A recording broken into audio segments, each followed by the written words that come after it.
கலாச்சிட்டு இருக்காங்க. நான் ஜாலியா இருப்பேன்னு சொன்னேன். பேர் பூர்ணிமா. சாரி எல்லாம் கட்டிருக்காங்க.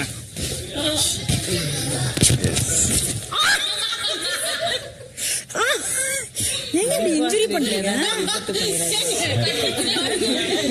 மம்மி உடம்புல ஸ்டஃப் பண்ணிட்டு இருக்கேன். இப்பதான் வெயிட் பண்ணுங்க. நான் வந்து ஒரே நிமிஷம் வரீங்களா சாப்பிட? நீங்க சாப்பிடுங்க. இல்ல நீ என்ன சொன்னா பேசுறேங்க. வாங்க சாப்பிடலாம். சாப்பிடுவேன். என்ன பூர்ணிமை பார்ட்டு கொண்டு வரணும்னு சொல்லிருக்காங்க. நான் பண்ணாதான் இப்ப இங்கதான் கடைசி 2 வாரம் நானா நீங்க பேசுறது அப்படியே பாத்துனே என்னன்னு பாத்துட்டு இருந்தேன். அங்க போறியா? இங்கதான் பேசிட்டு இருந்தேன். நீங்க சொல்றது கேட்டுட்டு இருந்தேன். அப்படியே அங்க நின்று பாத்துட்டு இருந்தேன். அக்கா அதெல்லாம் என்ன முறைக்கிறாங்க. கடைசி வரைக்கும் முறைக்கிறாங்க. இல்ல என்னையும் முறைக்கிறாங்க.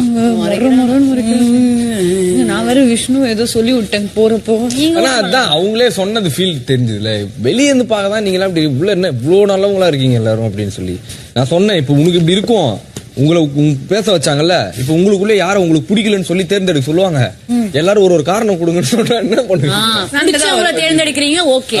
இப்ப பிடிக்காதவங்களை தேர்ந்தெடுத்து நம்மள கூட உங்களுக்குள்ளேயே நேத்து அர்ச்சனா காப்பா சொன்னதுமே